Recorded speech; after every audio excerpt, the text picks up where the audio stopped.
23তম রাষ্ট্রপতি মির্জা ফখরুল ইসলাম আলমগীর শপথ আজ সন্ধ্যায় উৎসব মুখর জাতীয় সংসদ। সিইসির স্বস্তি, দায়িত্বশীলতার দাবি বিরোধী দলের। শেষ অফিস করে গার্ড অফ অনারে ভারপ্রাপ্ত রাষ্ট্রপতির বঙ্গভবন থেকে বিদায়। রাষ্ট্রপতি নির্বাচন শেষে বাবা মায়ের মাজারে প্রধানমন্ত্রী। দলের তৃণমূলকে আরও শক্তিশালী করার তাগিদ, ভারপ্রাপ্ত মহাসচিবের দায়িত্বে রিজভী।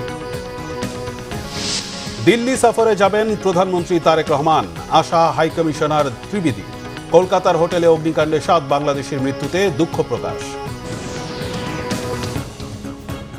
দেখছিলেন সংবাদ শিরোনাম, এবার বিস্তারিত। দেশের 23তম রাষ্ট্রপতি নির্বাচিত হয়েছেন বিএনপি প্রার্থী মির্জা ফখরুল ইসলাম আলমগীর। গৃহীত 343 ভোটের মধ্যে 255 ভোট পেয়ে নির্বাচিত হয়েছেন তিনি।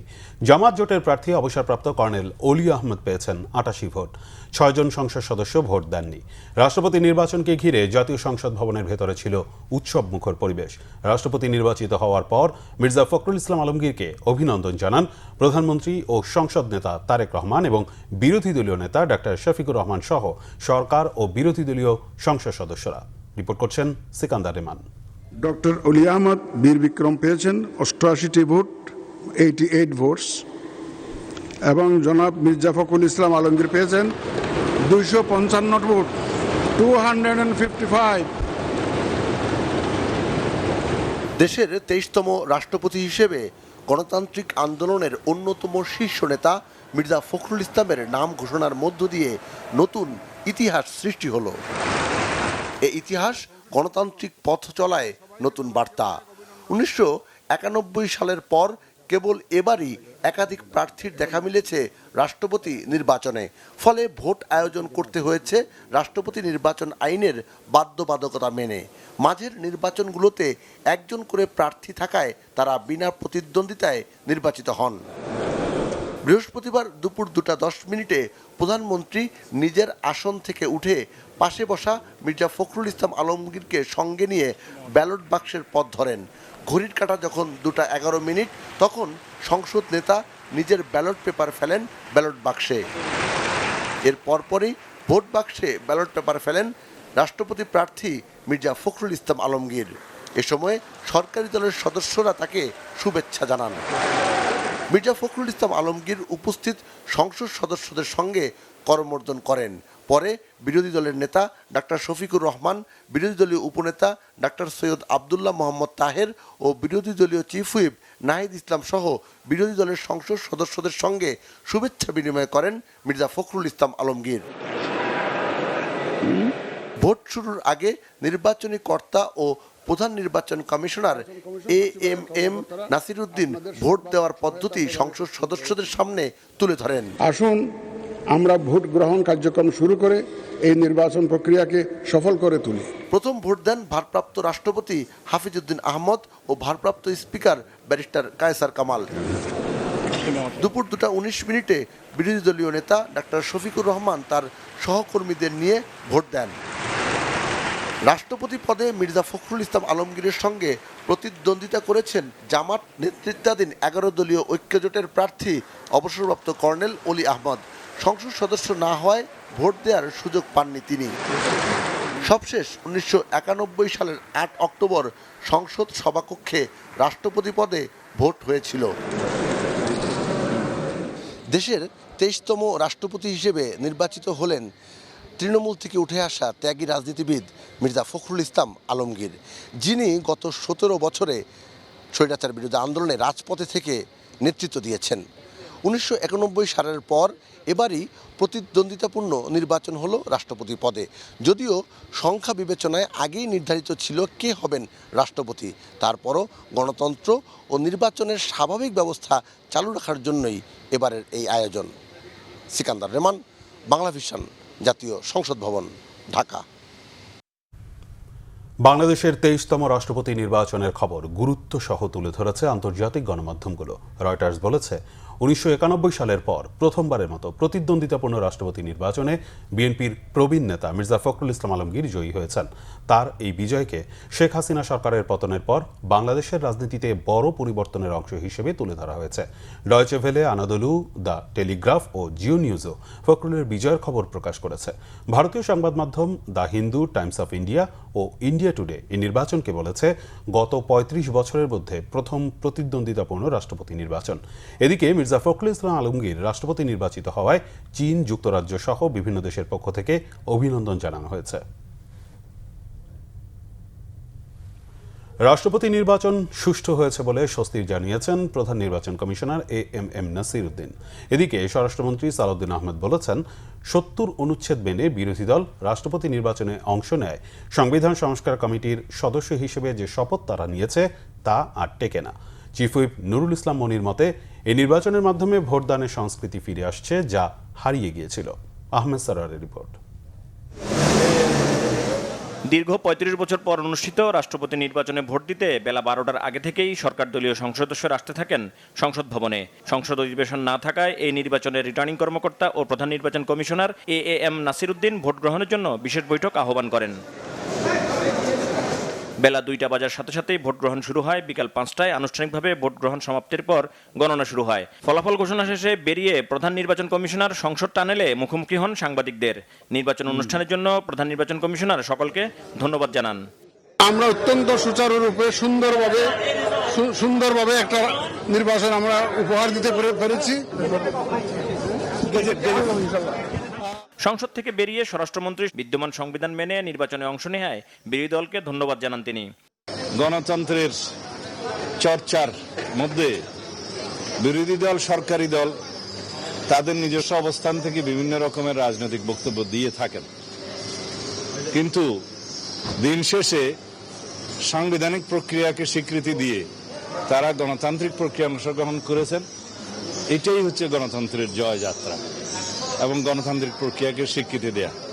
এখানে আমি একটা বিষয় বলতে চাই, যদি ৭০ দ্বারা বিদ্যমান অবস্থায় মেনে নিয়ে বিরোধী দল সাংবিধানিক প্রক্রিয়ায় রাষ্ট্রপতি নির্বাচনে অংশগ্রহণ করে থাকে, তাহলে বিদ্যমান সংবিধান অনুযায়ী সংবিধান সংস্কার পরিষদের যে সদস্যরূপে তারা শপথ নিয়েছেন, সেটা সাংবিধানিকভাবে ঠিক না, এই স্বীকৃতি তারাই দিলেন।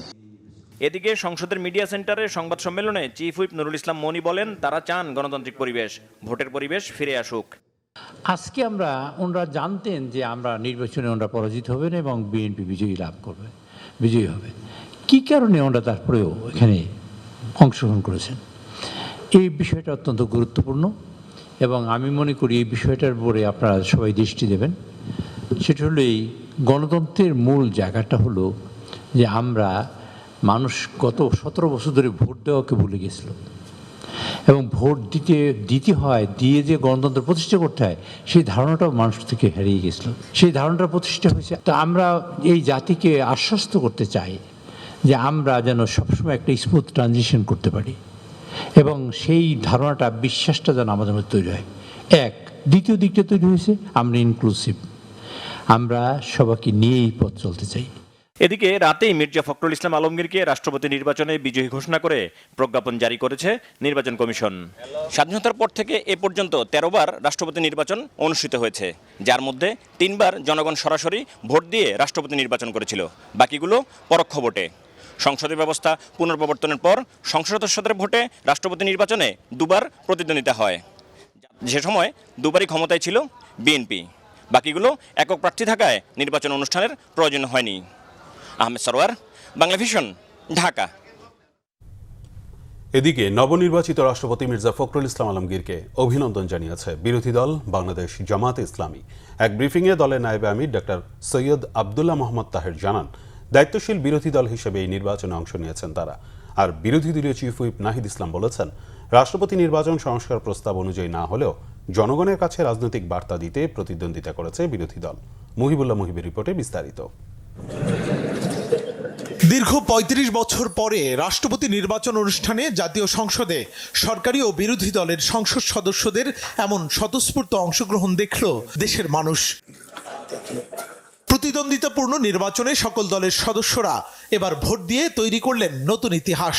এই নির্বাচনে বিরোধী দলের প্রার্থী ছিলেন এলডিপি সভাপতি অবসরপ্রাপ্ত কর্নেল অলি আহমেদ। তিনি ভোট পেয়েছেন 88টি। বিরোধী জোটের একজন সদস্য দেশের বাইরে থাকায় ভোট দিতে পারেননি, আর ভোট দেননি গাজী নজরুল ইসলাম। নির্বাচনের ফলাফল নিয়ে কোনো অভিযোগ না থাকলেও জামাত জানিয়েছে, জুলাই সনদ জাতীয় সংসদে পাশ করে এই নির্বাচন হলে স্বাধীনভাবে ভোট দিতে পারতেন সংসদ সদস্যরা।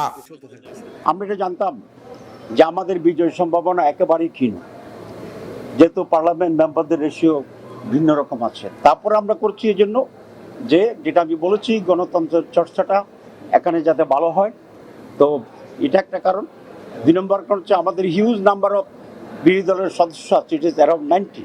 সুতরাং সেখানে একটি নির্বাচনে অংশগ্রহণ করার মতো একটা সুযোগ যেহেতু আছে এবং এটা পটেনশিয়াল একটা অপরচুনিটি ছিল, সেই জন্য আমরা নির্বাচনে অংশগ্রহণ করেছি।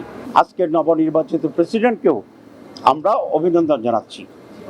আমরা ইলেকশন কমিশন যেরকম জাতীয় নির্বাচনে কিছুটা কারচুপির পক্ষে ভূমিকা নিয়েছিলেন, এখানে সেরকম হয়েছে বলে মনে হয় না। এই নির্বাচনকে প্রতিদ্বন্দ্বিতামূলক আখ্যা দিলেও ফ্যাসিবাদী স্বৈরতান্ত্রিক সাংবিধানিক ধারাবাহিকতায় রাষ্ট্রপতি নির্বাচন হয়েছে বলে অভিযোগ করেন বিরোধী দলীয় চিফ হুইপ নাহিদ ইসলাম। প্রায় একই প্রতিক্রিয়া এনসিপির সদস্য সচিব আক্তার হোসেনের। একটা আনুষ্ঠানিকতা হলো, আমরা সেই আনুষ্ঠানিকতায় একটা গণতন্ত্রের আবহ থেকে আমরা অংশগ্রহণ করলাম, কিন্তু আমরা মনে করি যে অবশ্যই বাংলাদেশকে যদি সামনের দিকে আমাদের এগিয়ে নিয়ে যেতে হয়, তাহলে গণভোটের যে রায়, সে রায় অনুযায়ী সামনের দিনে জুলাই সনদের পরিপূর্ণ বাস্তবায়ন এবং গণতন্ত্রের প্রত্যেকটা জায়গাকে, প্রত্যেকটা প্রতিষ্ঠানকে শক্তিশালী করার যে নীতি আমরা ধারণ করতে চেয়েছিলাম, সেভাবেই সামনের দিনের এই আনুষ্ঠানিকতা থেকে শুরু করে নিয়ে প্রত্যেকটা জিনিসকে ঢেলে সাজানো প্রয়োজন। তারা বলতেছে মুখে এই কথা, কিন্তু তারা দেখেন প্রত্যেকটা কাজ করতেছে আগের ধারাবাহিকতায়। ফলে রাষ্ট্রপতি নির্বাচিত হচ্ছে আমাদের যে ফ্যাসিবাদী স্বৈরতান্ত্রিক যেই ব্যবস্থা, যেই সাংবিধানিক ব্যবস্থা ছিল, সেটার ধারাবাহিকতা হিসেবে কিন্তু বর্তমান রাষ্ট্রপতি নির্বাচিত হচ্ছে, নতুন কিছু না। কিন্তু আগামীতে জুলাই সনদকে আইনে পরিণত করে নির্বাচনী সংস্কার বাস্তবায়নে সরকার উদ্যোগ নেবে, এমন প্রত্যাশার কথাও জানান বিরোধী দলের নেতারা। দীর্ঘ ৩৫ বছর পর সংসদ সদস্যদের প্রত্যক্ষ ভোটে অনুষ্ঠিত হলো দেশের 23তম রাষ্ট্রপতি নির্বাচন। এই নির্বাচনে সরকারি দলের সংসদ সদস্যরা যেমন ভোট দিয়েছেন বিরোধী দলের সংসদ সদস্যরাও। তবে তারা প্রত্যাশা করেছিলেন জুলাই সনদ বাস্তবায়নের মধ্য দিয়ে এই নির্বাচনটি অনুষ্ঠিত হলে আরও স্বাধীনভাবে ভোট দিতে পারতেন সংসদ সদস্যরা। তবে নবনির্বাচিত রাষ্ট্রপতি দলমতের ঊর্ধ্বে উঠে দেশের নেতৃত্বের হাল ধরবেন, এমন প্রত্যাশার কথা জানিয়েছে বিরোধী দলের সংসদ সদস্যরা। মুহিবুল্লাহ মুহিব, বাংলা ভিশন, ঢাকা। দেশের 23তম রাষ্ট্রপতি নির্বাচিত হওয়ায় মির্জা ফখরুল ইসলাম আলমগীরকে অভিনন্দন জানিয়েছেন 11 দলীয় ঐক্যের রাষ্ট্রপতি প্রার্থী অবসরপ্রাপ্ত কর্নেল অলি আহমদ। রাষ্ট্রপতি নির্বাচনের পর বিকেলে মহাখালী ডিওএইচএসে অলি আহমদ নিজ বাসভবনে প্রতিক্রিয়ায় অভিনন্দন জানান। অলি আহমদ বলেন, ৩৫ বছর পর এই প্রতিদ্বন্দ্বিতামূলক নির্বাচনের মধ্য দিয়ে নানা সীমাবদ্ধতা অতিক্রম হয়েছে।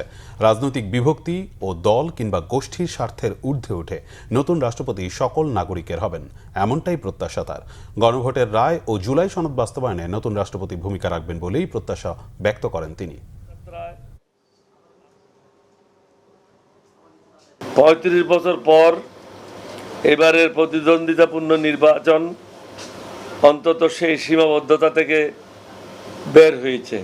এবারের প্রতিদ্বন্দ্বিতা ভবিষ্যতে রাষ্ট্রপতি নির্বাচনকে কেবল ক্ষমতাসীন দলের সিদ্ধান্তের আনুষ্ঠানিকতার অনুমোদনে সীমাবদ্ধ না রাখার একটি গুরুত্বপূর্ণ দৃষ্টান্ত হয়ে থাকবে। বঙ্গভবনে শেষ অফিস করে বিদায় নিয়েছেন ভারপ্রাপ্ত রাষ্ট্রপতি হাফিজ উদ্দিন আহমদ। বৃহস্পতিবার দুপুরে আনুষ্ঠানিকতার মধ্য দিয়ে তিনি রাষ্ট্রপতির কার্যালয় ত্যাগ করেন। এদিন বিদায়ের আগে সশস্ত্র বাহিনীর একটি চৌকস দল বিদায়ী ভারপ্রাপ্ত রাষ্ট্রপতিকে গার্ড অফ অনার প্রদান করে। তিনি সালাম গ্রহণ করেন এবং উপস্থিত সকলের সাথে বিদায়ী শুভেচ্ছা ও কুশল বিনিময় করেন। বঙ্গভবনের বিদায় অনুষ্ঠানে উপস্থিত ছিলেন রাষ্ট্রপতির সামরিক ও বেসামরিক সচিব এবং ঊর্ধ্বতন সরকারি কর্মকর্তারা। বিদায় নেওয়ার সময় হাফিজ উদ্দিন আহমদ দেশের শান্তি, অগ্রগতি অগ্রগতি ও সরকারের সাফল্য কামনা করেন। এরপর তিনি বঙ্গভবন ত্যাগ করেন। গত 24 জুলাই তৎকালীন রাষ্ট্রপতি মোহাম্মদ শাহাবুদ্দিন পদত্যাগ করার পর সংবিধানের 54 অনুচ্ছেদ অনুযায়ী জাতীয় সংসদের স্পিকার হাফিজউদ্দিন আহমেদ ভারপ্রাপ্ত রাষ্ট্রপতির দায়িত্ব গ্রহণ করেছিলেন। গত প্রায় 1 মাস তিনি রাষ্ট্রপ্রধানের দায়িত্ব পালন করেন। এদিকে শুক্রবার সন্ধ্যায় নতুন রাষ্ট্রপতি মির্জা ফখরুল ইসলাম আলমগীরের শপথ গ্রহণের কথা রয়েছে। বাবা শহীদ রাষ্ট্রপতি জিয়াউর রহমান এবং মা প্রয়াত দেশনেত্রী বেগম খালেদা জিয়ার কবর জিয়ারত করেছেন বিএনপি চেয়ারম্যান ও প্রধানমন্ত্রী তারেক রহমান। গণপ্রজাতন্ত্রী বাংলাদেশের 23তম রাষ্ট্রপতি নির্বাচন শেষে বৃহস্পতিবার রাত 8টায় বাবা মায়ের কবর জিয়ারতের রাজধানীর শেরে বাংলা নগরের জিয়া উদ্যানে পৌঁছান তিনি। এ সময় বাবা মায়ের জন্য দোয়া ও মোনাজাত করেন প্রধানমন্ত্রী। মোনাজাত শেষে নেতাকর্মীদের প্রতি হাত নাড়িয়ে শুভেচ্ছা জানান প্রধানমন্ত্রী তারেক রহমান। প্রধানমন্ত্রী তারেক রহমান স্থানীয় সরকার নির্বাচনে তৃণমূল থেকে একজন প্রার্থী মনোনয়নে দলীয় নেতাদের নির্দেশনা দিয়েছেন বলে জানিয়েছেন বিএনপির ভারপ্রাপ্ত মহাসচিব রুহুল কবির রিজভী। সন্ধ্যায় রাজশাহী বিভাগে পাবনা ও চাঁপাইনবাবগঞ্জ জেলা শাখার নেতাদের সাথে বিএনপি চেয়ারম্যান ও প্রধানমন্ত্রীর সাংগঠনিক সভা শেষে তিনি একথা জানান। সন্ধ্যা 7টার দিকে গুলশানস্থ বিএনপি চেয়ারম্যানের কার্যালয়ে এ সাংগঠনিক সভা অনুষ্ঠিত হয়। ভারপ্রাপ্ত মহাসচিব জানান, বর্তমান পরিস্থিতিতে সাংগঠনিক বিভিন্ন বিষয় নিয়ে তৃণমূলের সাথে কথা বলেছেন বিএনপি চেয়ারম্যান। জানান, এ ধরনের বৈঠক সামনে আরও হবে। দলীয় প্রতীকে নির্বাচন না হওয়ায় যোগ্য প্রার্থী বাছাইয়ে তৃণমূলকে কাজ করার পরামর্শ দিয়েছেন তারেক রহমান। এছাড়া সরকারের বিভিন্ন কর্মসূচি ও এর সুফল জনগণের কাছে পৌঁছানোর পরামর্শ দেওয়া হয়েছে। রিজভী আরও জানান, প্রধানমন্ত্রী তৃণমূল পর্যায়ে দলকে আরও সুসংগঠিত ও শক্তিশালী করতে সবাইকে ঐক্যবদ্ধ থাকতে নির্দেশনা দিয়েছেন। দলের নতুন দায়িত্বের বিষয়েও অনুভূতি জানান ভারপ্রাপ্ত মহাসচিব রুহুল কবির রিজভী। সেই নির্বাচন যাতে দলের পক্ষ থেকে, দল তো সমর্থন করবে, একটা দলীয় প্রতীকে তার নির্বাচন হবে না। সেখানে তৃণমূলের যে ইউনিটগুলি আছে, অর্থাৎ ইউনিয়ন কমিটি, উপজেলা কমিটি, এরা বসে তারা একজন প্রার্থী ঠিক করবেন এবং সেই ক্ষেত্রে জেলার সহায়তা নিয়ে তারা বসে এটা ঠিক করবেন এবং একজন সমর্থিত ব্যক্তির বাইরে যেন আর অন্য কোনো প্রার্থী না হয় সে ব্যাপারে তারা সামগ্রিক প্রচেষ্টা গ্রহণ করবেন। দলীয় শৃঙ্খলা বজায় রাখার জন্য খুব যথাযথভাবে এখানেও তিনি করার নির্দেশ দিয়েছেন তৃণমূলের নেতাকর্মীদেরকে। একটা হচ্ছে একটা গর্ব হয় যে আমাকে এই পদ দেওয়া হয়েছে, আমি যদিও এটার যোগ্য নই, এর জন্য আমার আনন্দ হয়, আবার ভয়ও হয় যে আমি এটা ঠিকমতো দায়িত্ব পালন করতে পারবো কি, এই বোধটাও সবসময় কাজ করছে। এর আগে বিএনপির ভারপ্রাপ্ত মহাসচিব হিসেবে দায়িত্ব পান অ্যাডভোকেট রুহুল কবির রিজভী। বৃহস্পতিবার দলের সহ দপ্তর সম্পাদক মনির হোসেনের সই করা এক বিজ্ঞপ্তিতে বিষয়টি জানানো হয়। এতে বলা হয়, বিএনপির গঠনতন্ত্রের 7 খ-এর 6 ধারা অনুযায়ী দলের জাতীয় স্থায়ী কমিটির সদস্য রুহুল কবির রিজভীকে ভারপ্রাপ্ত মহাসচিব মনোনীত করা হয়েছে। এর আগে বিএনপি মহাসচিবের দায়িত্ব পালন করেছেন সদ্য নির্বাচিত রাষ্ট্রপতি মির্জা ফখরুল ইসলাম আলমগীর। দল থেকে রাষ্ট্রপতি হিসেবে মনোনীত হওয়ায় মহাসচিব পদ থেকে পদত্যাগ করেন তিনি। মির্জা ফখরুল ইসলাম আলমগীর দেশের 23তম রাষ্ট্রপতি নির্বাচিত হওয়ায় অভিনন্দন জানিয়েছেন ঢাকা 6 আসনের সংসদ সদস্য এবং মুক্তিযুদ্ধ বিষয়ক প্রতিমন্ত্রী ইশাক হোসেন। রাতে এক শুভেচ্ছা বার্তায় এই অভিনন্দন জানান তিনি। শুভেচ্ছা বার্তায় প্রতিমন্ত্রী ইশাক হোসেন বলেন, মির্জা ফখরুল ইসলাম আলমগীর রাষ্ট্রপতি নির্বাচিত হওয়া দেশের রাজনৈতিক ইতিহাস ও রাষ্ট্র পরিচালনায় একটি অত্যন্ত গুরুত্বপূর্ণ এবং যুগান্তকারী ঘটনা। তার অভিজ্ঞতা, দূরদর্শী চিন্তার মাধ্যমে দেশ ও জাতি নতুন উচ্চতায় পৌঁছাবে বলে আশা করেন তিনি। শুভেচ্ছা বার্তায় ইশাক হোসেন নবনির্বাচিত রাষ্ট্রপতির সুস্বাস্থ্য ও দীর্ঘায়ু কামনা করেন। বিএনপির প্রার্থী মির্জা ফখরুল ইসলাম আলমগীর দেশের 23তম রাষ্ট্রপতি নির্বাচিত হওয়ায় তার নিজ জেলা ঠাকুরগাঁয়ে বইছে আনন্দ উচ্ছ্বাসের জোয়ার। চলছে মিষ্টি বিতরণ, আনন্দ মিছিল ও উল্লাস। রাষ্ট্রপতি নির্বাচনের ফলাফল ঘোষণার পরপরই ঠাকুরগাঁও শহরের বিভিন্ন এলাকায় আনন্দ উচ্ছ্বাসে মেতে ওঠেন দলীয় নেতাকর্মী ও সাধারণ মানুষ। রাষ্ট্রপতি নির্বাচিত হওয়ার খবরে জেলার বিভিন্ন জায়গায় নেতাকর্মীরা একে অপরকে মিষ্টি খাওয়ান, কোথাও আনন্দ মিছিল, কোথাও স্লোগান ও উল্লাস। সব মিলিয়ে উৎসবের আমেজ ছড়িয়ে পড়ে শহর জুড়ে। স্থানীয়দের অনেকেই বলছেন, যে মানুষটি কয়েক দশক আগে ঠাকুরগাঁও পৌরসভার চেয়ারম্যান হিসেবে স্থানীয় সরকারের নেতৃত্ব দিয়েছিলেন, সেই মির্জা ফখরুলই আজ দেশের সর্বোচ্চ সাংবিধানিক পদে অধিষ্ঠিত হয়েছেন। তার এই রাজনৈতিক উত্থানকে ঠাকুরগাঁওয়ের জন্য গর্বের বিষয় হিসেবে দেখছেন স্থানীয়রা। কলকাতায় হোটেলে আগুনে 7 বাংলাদেশি নাগরিকের মৃত্যুর ঘটনায় গভীর দুঃখ প্রকাশ করেছেন ঢাকায় নিযুক্ত ভারতীয় হাইকমিশনার দীনেশ ত্রিবেদী। দিল্লির পক্ষ থেকে নিহতদের পরিবারকে প্রয়োজনীয় সব ধরনের সহযোগিতার আশ্বাস দিয়েছেন তিনি। বৃহস্পতিবার সকালে সচিবালয়ে স্বাস্থ্যমন্ত্রী সরদার মোহাম্মদ শাখাওয়াত হোসেনের সঙ্গে সাক্ষাৎ শেষে সাংবাদিকদের এ তথ্য জানান ভারতীয় হাইকমিশনার। দীনেশ ত্রিবেদী বলেন, কলকাতার অগ্নিকাণ্ডে বাংলাদেশি নাগরিকদের মৃত্যুর ঘটনায় তারা দুঃখিত। ভুক্তভোগী পরিবারগুলোর জন্য প্রয়োজনীয় সবকিছু নিশ্চিত করা হবে। সাক্ষাৎ শেষে স্বাস্থ্যমন্ত্রী সরদার মোহাম্মদ শাখাওয়াত হোসেন জানান, প্রধানমন্ত্রী তারেক রহমান ভারত সফরে যাবেন। দিল্লির এমন প্রত্যাশার কথা জানিয়েছেন দীনেশ ত্রিবেদী।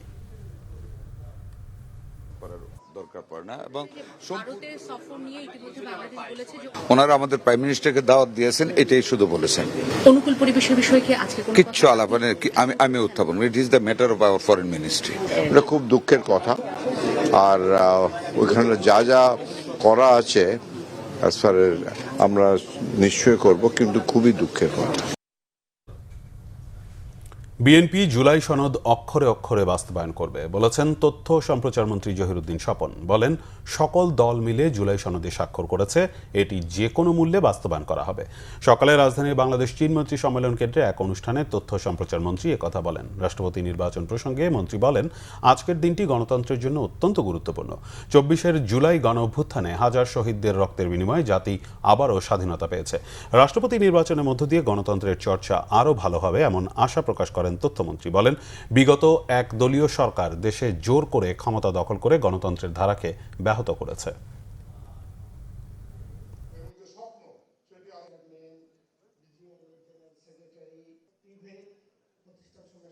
সংসদের প্রধান দল হিসাবে আমাদের মাননীয় প্রধানমন্ত্রী এবং দলের সকল সংসদ সদস্যরা আমরা দৃঢ় প্রতিজ্ঞ, সকল দলের স্বাক্ষরিত জুলাই সনদকে আমরা বাস্তবায়ন করে ছাড়ব ইনশাআল্লাহ।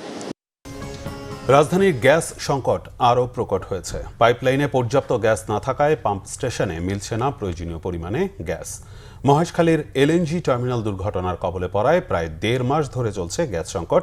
এ সপ্তাহের প্রথম দিকে গ্যাসের চাপ কিছুটা বাড়লেও আবারও সংকট তীব্র হয়েছে। এর মধ্যে বুধবার মহেশখালীর এক্সিলারেট এনার্জির এলএনজি টার্মিনাল পুরোপুরি বন্ধ হওয়ায় আরও সংকটে পড়েছে ফিলিং স্টেশনগুলো। রাজধানীর বেশ কিছু পাম্প স্টেশন বন্ধ থাকলেও যেসব সিএনজি স্টেশন খোলা রয়েছে সেখানে গাড়ির দীর্ঘ লাইন। ঘন্টার পর ঘন্টা অপেক্ষা করেও চাহিদামতো গ্যাস না পাওয়ায় ক্ষুব্ধ গ্রাহকরা। স্টেশন কর্তৃপক্ষ বলছে, সরকারি সদিচ্ছা ও সক্রিয় উদ্যোগী এই সংকট সমাধানের একমাত্র উপায়। ভোগান্তির শেষ নেই বাসাবাড়িতেও। কোথাও কোথাও লাকড়ির চুলার উপর ভরসা করছেন অনেকেই।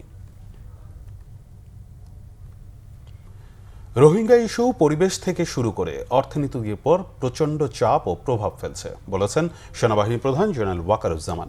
জানান, এই ইস্যুর কারণে মাদক পাচার, চোরাচালান সহ নানা ধরনের অপরাধ হচ্ছে ওইসব এলাকায়। বৃহস্পতিবার মিরপুর সেনানিবাসে ন্যাশনাল ডিফেন্স কলেজে একটি কোর্সের সমাপনী অনুষ্ঠানে সেনাপ্রধান এসব কথা বলেন। জেনারেল ওয়াকারুজ্জামান বলেন, দেশে সীমান্ত সমস্যা ও পার্বত্য অঞ্চলের অস্থিতিশীল পরিস্থিতি মোকাবেলা এবং জ্বালানি সংকট সহ নানামুখী চ্যালেঞ্জ রয়েছে। নিরাপত্তা সুদৃঢ় ও টেকসই উন্নয়ন নিশ্চিত করতে সাংবিধানিক দায়িত্ব পালনে সকলকে সক্রিয় ভূমিকা রাখার আহ্বান জানান তিনি। 3 সপ্তাহব্যাপী এই কোর্সে সংসদ সদস্য, ঊর্ধ্বতন সামরিক কর্মকর্তা, শিক্ষাবিদ, চিকিৎসক ও কূটনীতিক সহ 39 জন ফেলো অংশ নেন। অনুষ্ঠানের শেষে ফেলোদের মাঝে সনদপত্র বিতরণ করেন সেনাপ্রধান। রোহিঙ্গা ইস্যুস কিভাবে আমাদের এফেক্ট করছে, ওই এলাকার এনভায়রনমেন্ট নষ্ট করা থেকে শুরু করে ইকোনমির উপরে হিউজ একটা প্রেশার, ড্রাগ ট্রাফিকিং, স্মাগলিং থেকে শুরু করে ওখানে অনেক ধরনের অপকর্ম চলছে। There is an issue, border is an issue, border, all along border we have some problem with our neighbors. Jamaat Shibir একটা জালিম সংগঠনে পরিণত হয়েছে বলে মন্তব্য করেছেন গণ অধিকার পরিষদের সভাপতি নুরুল হক নূর। জুলাই গণহত্যার জন্য আওয়ামী লীগ নিষিদ্ধ হলে 71-এ এর চেয়ে বড় গণহত্যার জন্য জামাত কেন নিষিদ্ধ হবে না, সে প্রশ্ন তোলেন তিনি। কুষ্টিয়ায় জামাত শিবিরের সন্ত্রাসীদের হামলায় গুরুতর আহত হয়ে ঢাকা মেডিকেলে চিকিৎসাধীন গণ অধিকার পরিষদের নেতাদের দেখতে গিয়ে নুরুল হক নূর কথা বলেন। সরকারের প্রবাসী কল্যাণ ও বৈদেশিক কর্মসংস্থান প্রতিমন্ত্রীর দায়িত্বে থাকা নূর জানান, জামাত শিবির জুলাই অভ্যুত্থানের পরেও তাদের পুরনো রক কাটা সংস্কৃতি পাল্টায়নি। তাদের এমন ফ্যাসিস্ট এবং বাংলাদেশ বিরোধী অবস্থানের জন্য সব রাজনৈতিক দল একমত হয়ে জামাতকে নিষিদ্ধ করা উচিত বলেও মন্তব্য করেন সরকারের এই মন্ত্রী। হামলার সাথে জড়িত কুষ্টিয়ার এমপি আমির হামজাকে গ্রেফতারের জোর দাবিও জানান নূর। সংবাদ শেষ করব শিরোনামগুলো আরেকবার জানিয়ে।